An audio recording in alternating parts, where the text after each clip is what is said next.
insya Allah nanti kita kapan-kapan beliau naik suruh kasih narasi lah.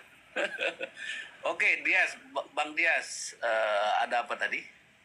Saya izin nih Pak Ustadz, kan di dalam surah Al-Ma'un itu kan yang dimaksud dengan celakalah buat di surah Al-Ma'un kan ada dua konsep Pak Ustadz.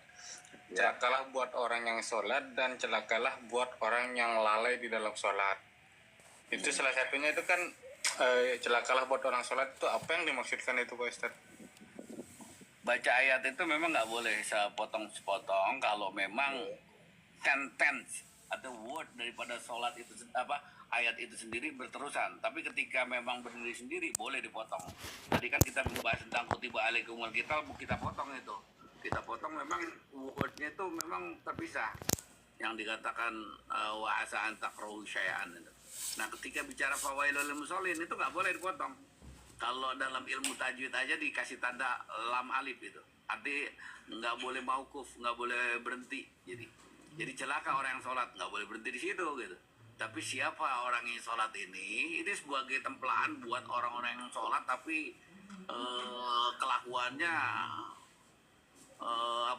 nggak islami gitu kan. Banyak sekarang orang sholat koruptor, orang sholat benci sama Islam. Kan ada orang sholat benci sama Islam, sama aturan Islam.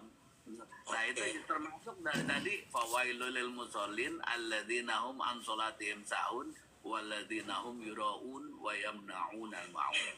Jadi artinya itu satu sentence itu, satu kalimat yang memang nggak boleh dipisah, yaitu yang celaka itu adalah orang-orang yang fawailul musallin alladzina hum an sholatihim sahun. Sholatnya itu lalai dari segi sholatnya itu sendiri secara harfiah maupun sholat yang berarti ketaatan segala macam lalai itu, mengundur-undur waktu sholat ataupun berkenaan sholat yang memang membahas hal yang lain tentang ketaatan.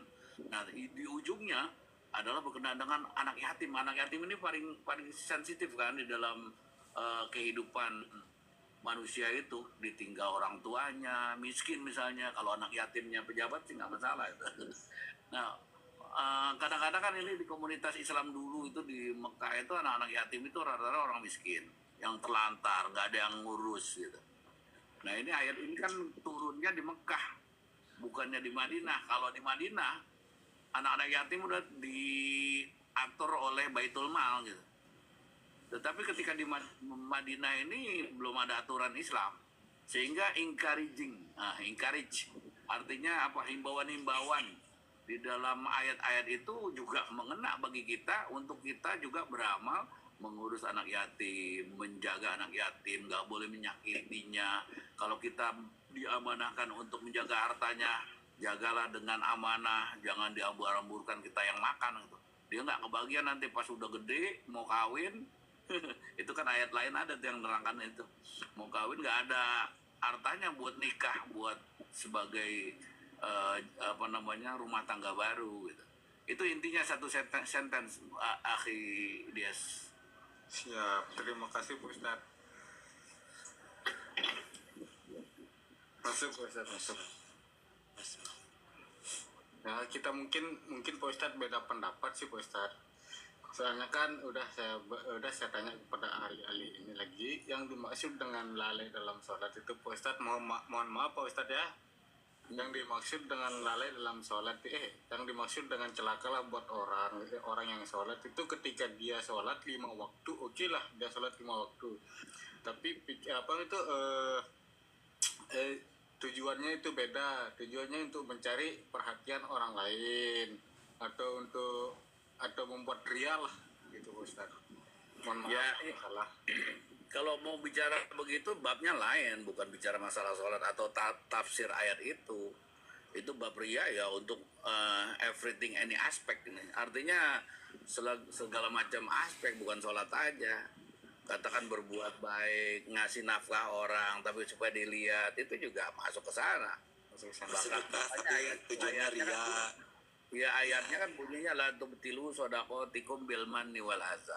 Jangan gugurkan pahala-pahala sedekah kamu dengan menyakiti orang dan nyebut-nyebut gitu.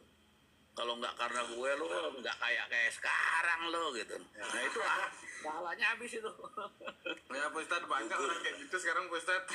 Iya, jadi bukan sholat aja. Kalau sholat kan spesifik. Makanya bicara masalah tafsir ya yang tadi berhubungan itu. Siap. Yang membahas sholat katanya misalnya kita sholat zuhur begitu azan kita masih ada kerjaan penting nih. Sehingga kita dianggap tadi orang-orang yang lalai dalam sholat. Enggak bisa gitu juga. Sahabat-sahabat Nabi juga banyak yang dalam urusan penting itu sholatnya ditakhirkan ada juga. Itu enggak termasuk. Yang penting sholat di dalam waktunya. Waktu itu kan dari mulai, misalnya zuhur. Dari mulai zuhur bunyi teng gitu, azan. Bukan teng, azan sampai sebelum asar. Nah itu waktunya. Itu yang disebut ala waktiha yang begitu. Terima kasih pencerahannya Pak Ustadz.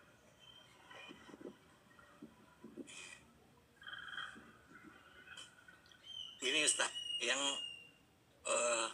saya rada beda konteks nih. Saya mau bertanya tentang suku aborigin. Yang Ustaz ketahui gimana Ustaz?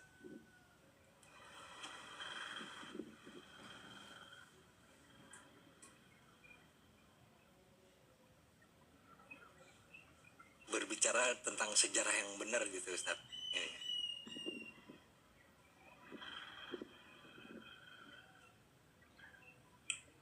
Masih sibuk kayaknya Pak Ustadz. Halo, ya tadi ya enggak ada customer ya. Tadi gimana sejarah? Iya, sejarah aborigin, suku aborigin. Yang benernya itu seperti apa? Yang Ustaz ketahui. Baik. Bentar dulu nih ada orang customer lagi belanja lagi. 420. Yes. Thank you. You want a bag? Oh. You're right, but this is the paper stuck. Okay, welcome.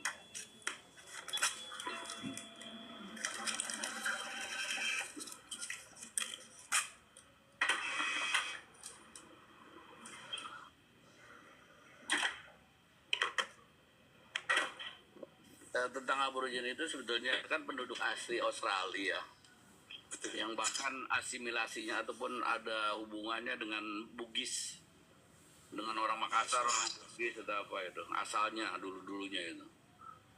Jadi memang biasa orang-orang Sulawesi itu datang ke sini mencari teripang itu di pinggiran beach pantai ya. Pantai. Nah, kemudian juga berasimilasi. Bahkan bukan hanya orang Bugis saja yang datang ke sini, termasuk juga orang-orang Afghanistan. Itu ontak yang pertama kali ada di Australia itu dari Afghanistan.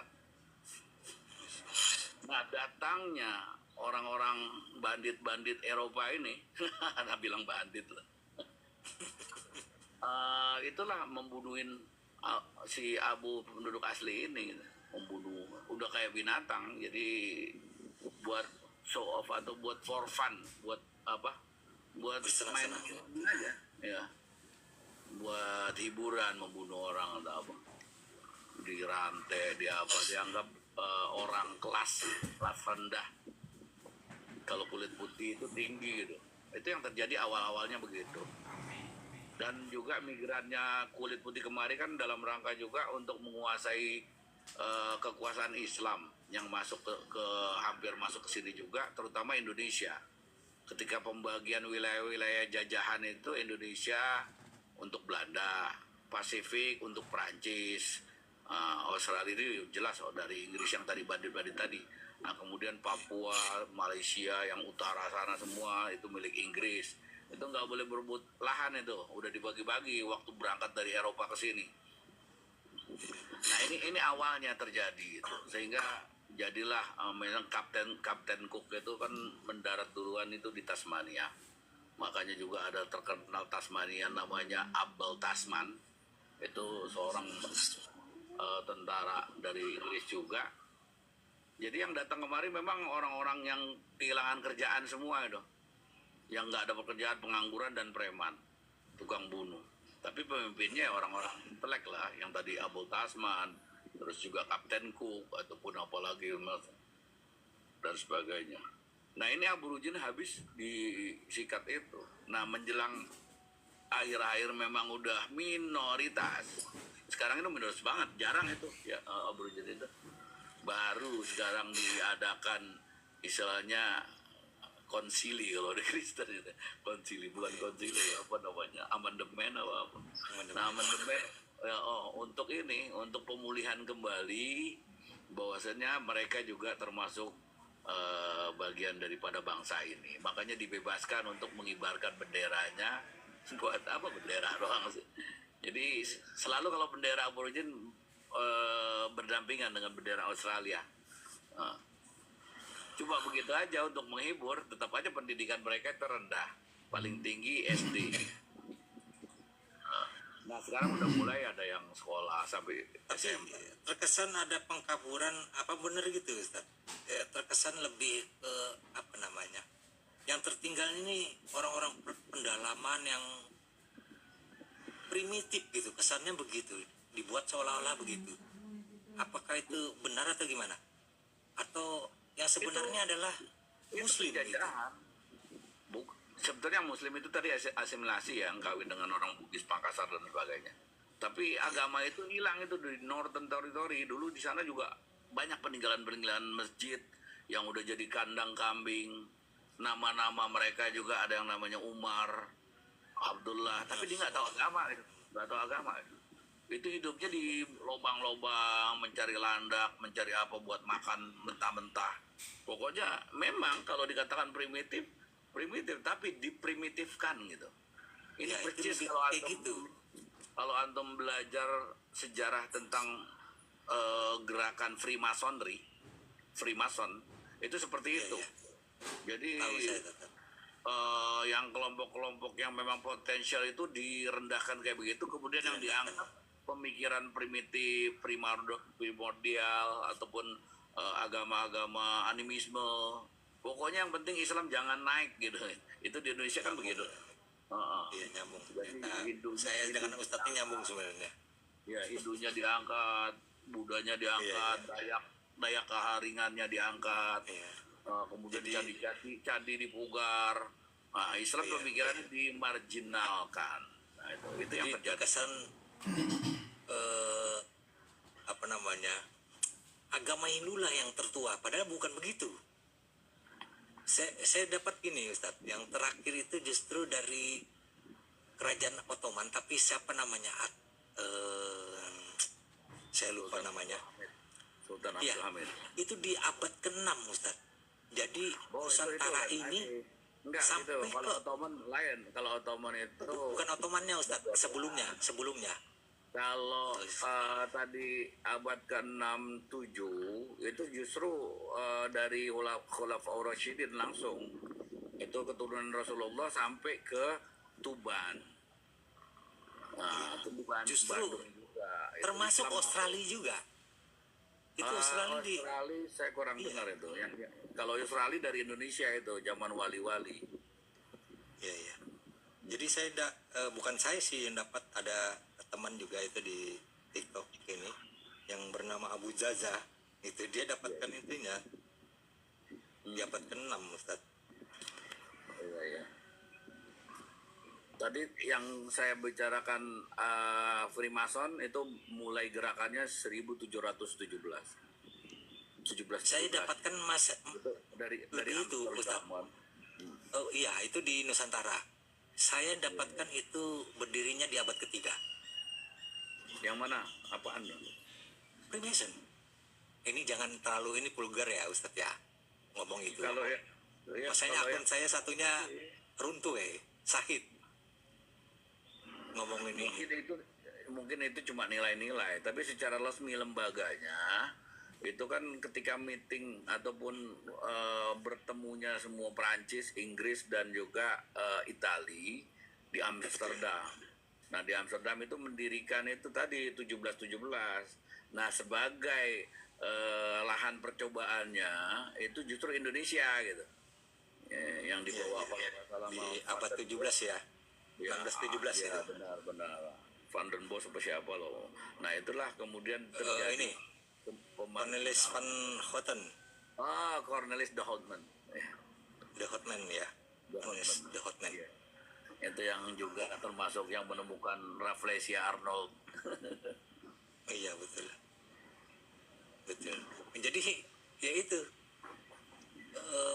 yang membuat hal yang kita tahu sama sekali bahwa dari zaman nabi-nabi kita tuh ya si Yahud tadi kan sampai ke Nusantara itu ya Yahud juga, tapi dia mendorong ini memasukkan ajaran baru ini yang bernama Evangelion itu dari kitabnya itu menjadi Bible sebagai adu domba aja, sebagai domba aja tuh dia adu domba sama Kemenangannya Islam. penjajah semuanya kan memang yang disebut divide et impera itu sebagai metode gitu.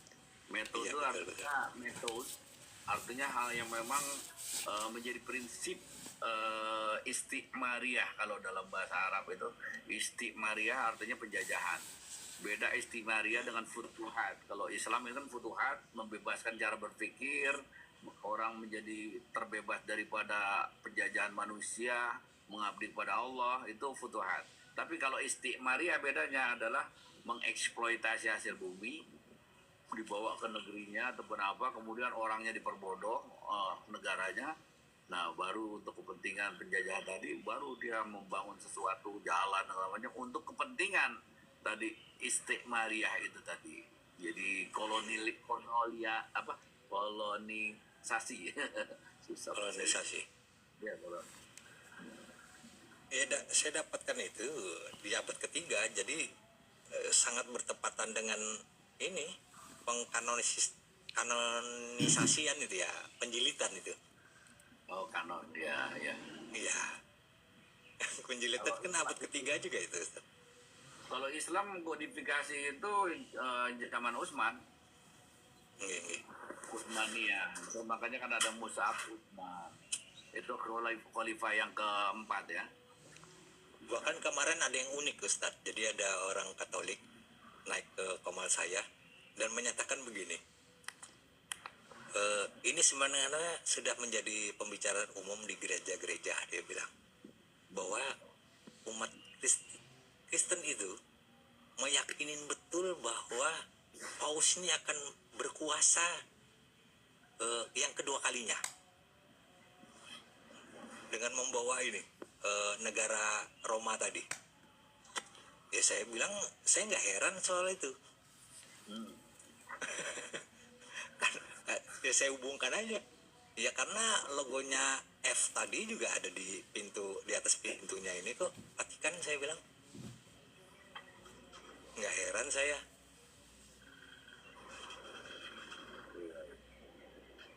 Iya, logonya Freemason itu di pintunya Vatikan. Ya itu memang itu metode mereka juga, prinsip berjuang. Iya, Ustaz. Dan saya juga nggak heran karena yang bisa menambah dan mengurangin kan atas persetujuan itu ikan paus. Ya, adanya ini kitab pelangi juga nggak ada yang protes tuh, terima-terima aja tuh. Ada yang kepala negara yang protes, coba. Jadi kalau bicara itu saya nggak heran. Jadi kita Memang juga itu otak. percaya Iya, itu. janji Rasulullah juga kita yakin itu yang disebut kalau orang Kristen sering nyebut-nyebut apa namanya nubuah. Padahal nubuah itu bahasa Islam, itu dicuri oleh Kristen. Iya. Nubuah itu adalah satu janji Allah yang belum belum terjadi gitu, tapi akan terjadi di masa mendatang. Iya. Nah, tadi itu Rasulullah pernah ditanya itu, Soila Rasulullah SAW, Ayul Madinat ini tuftah. Ayat itu pokoknya begini, ada hadis itu intinya begini. Kota manakah ya Rasulullah yang lebih dahulu ditaklukkan? Konstantinopel atau Roma? Nah gitu. Itu zaman Nabi yang berapa kali diusahakan untuk menaklukkan Konstantinopel ya, sampai Sultan Al-Fatih tahun 1453. Jadi Rasul menjawab, kotanya Heraklius, jadi dibebaskan lebih dahulu, yaitu Konstantinopel, yaitu Konstantinopel. Artinya hadis ini tetap berlaku untuk Roma, nanti akan ditaklukkan. Ya. Nah, tadi kotanya si Paus ini gitu. Iya betul. Itu kan diabadikan dalam surat Roma, ada suratnya lagi. Ada Roma itu ada suratnya lagi ya Ustaz suratnya, ya. iya, surat 30 kan surat Roma itu. Allahu Akbar. Iya, Gini Ustaz, Ulibat Rum, bah- ditaklukkan Rum katanya. bahkan cuma ikan paus yang bisa mute suara ajan datang ke Indonesia itu. Ini sebetulnya juga kita nggak ngelihat pausnya ataupun apa. Yang kita lihat memang rejimnya itu orang-orang pembebek semua, mental terjajah, sehingga ketika datang penjajah itu sebagai Tuhan itu. Nah, itu. Betul. Bahkan gini Ustaz, yang tidak pernah masuk dalam kurikulum anak-anak kita, termasuk saya yang pernah sekolah, bahwa ada pelarangan organisasi tersebut di tahun 62. 62 itu dilarang. Organisasi apa? F tadi, F, Oh iya ya, F tadi Ustaz. iya Freemason. Oh. Iya. Jadi Tapi jangan lupa Bung Karno itu anggotanya. betul, saya tahu itu Ustaz. Dia menyadari pingin lepas dari itu Lipsticknya dengan Bung Karno. Jadi Betul. itu saya sebut nama-namanya nih. Yawal Nehru, Bung Karno, Idi Betul. Amin. Nah, Betul. terus ada Semuanya. ya sampai di Malaysia Tun Abdul Razak. Jadi tidak mungkin menjadi pucuk pimpinan atau bisa masuk di Gedung Putih itu kalau tidak masuk anggota itu. Ya, Sampai dengan sekarang. Itu faktanya. ya soheh, itu yang anda baca itu. Ya. Dan banyak orang tidak tahu di tahun 2004 itu oleh Presiden kita Gus Dur almarhum itu dicabut pelarangannya. Gitu Ustaz. Ya memang itu Padahal- juga lanjutnya. Gus Dur Iya. itu berlanjut terkenal di mana-mana. Makanya Jadi- ada yang menuduh dia itu juga antek Roma, padahal bukan. Dia Freemason. Bukan. Iya. Jadi saya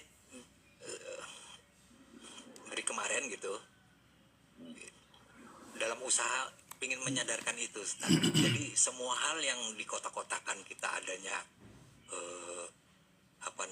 paham ini paham itu, adanya organisasi, semuanya dibentuk oleh satu organisasi ini menjadi bayang-bayang ini. Begini Ustaz Akhi, ya, ketika kita mau membahas tentang ini, yang namanya sejarah ya, ataupun Iya. apa, itu sejarah itu bisa dibantah.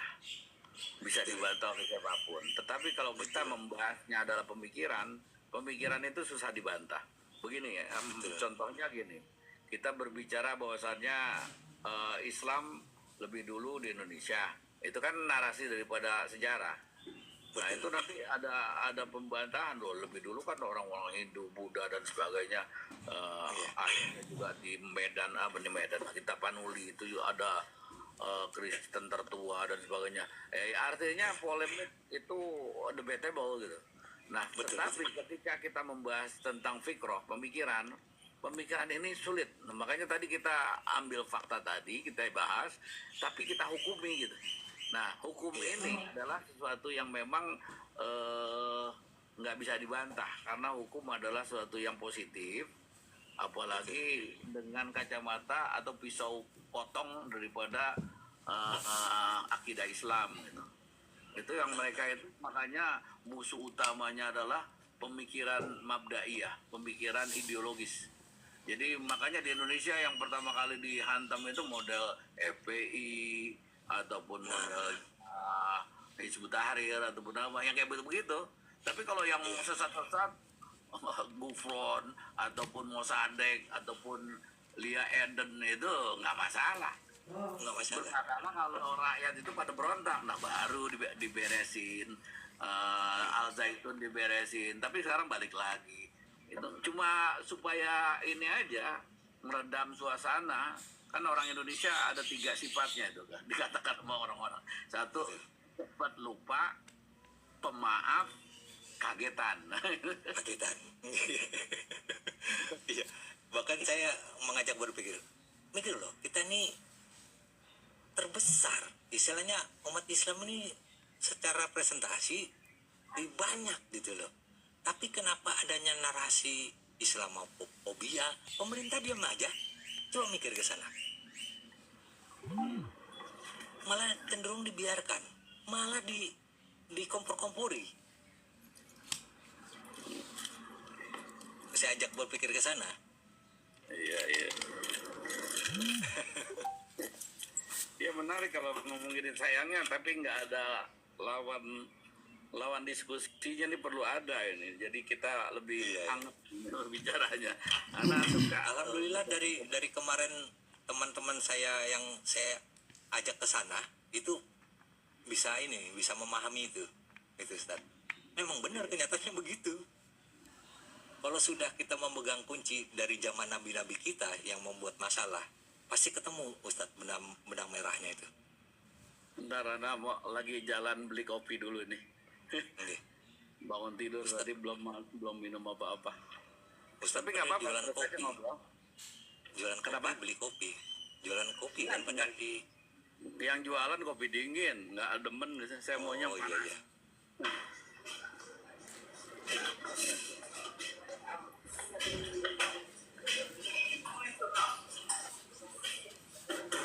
So,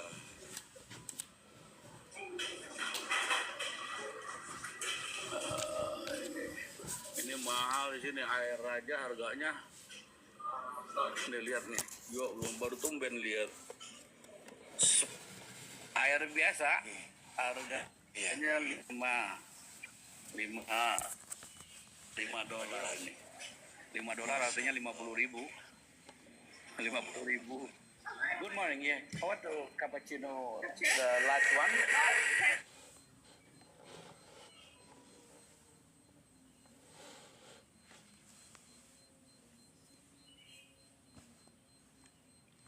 Sayang ada gangguan sinyal ini. Ada gangguan sinyal, kita tunggu. Semoga sinyalnya bisa kembali normal nih.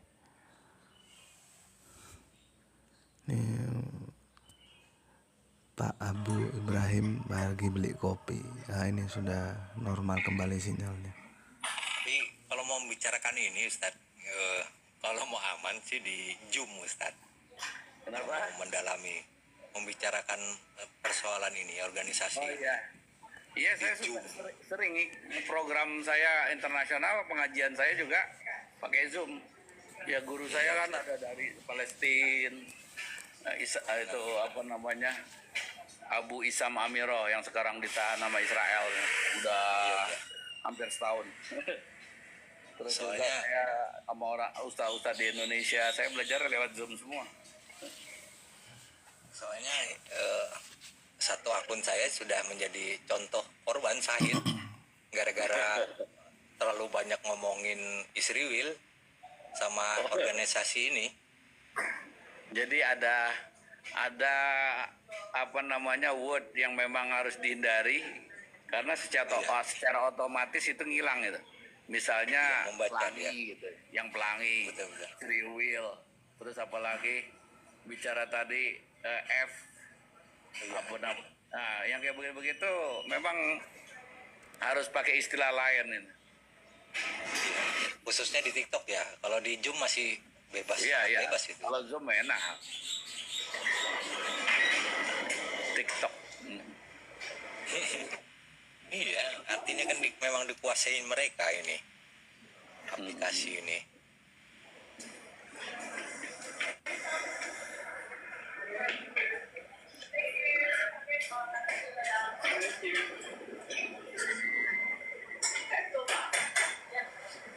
Jadi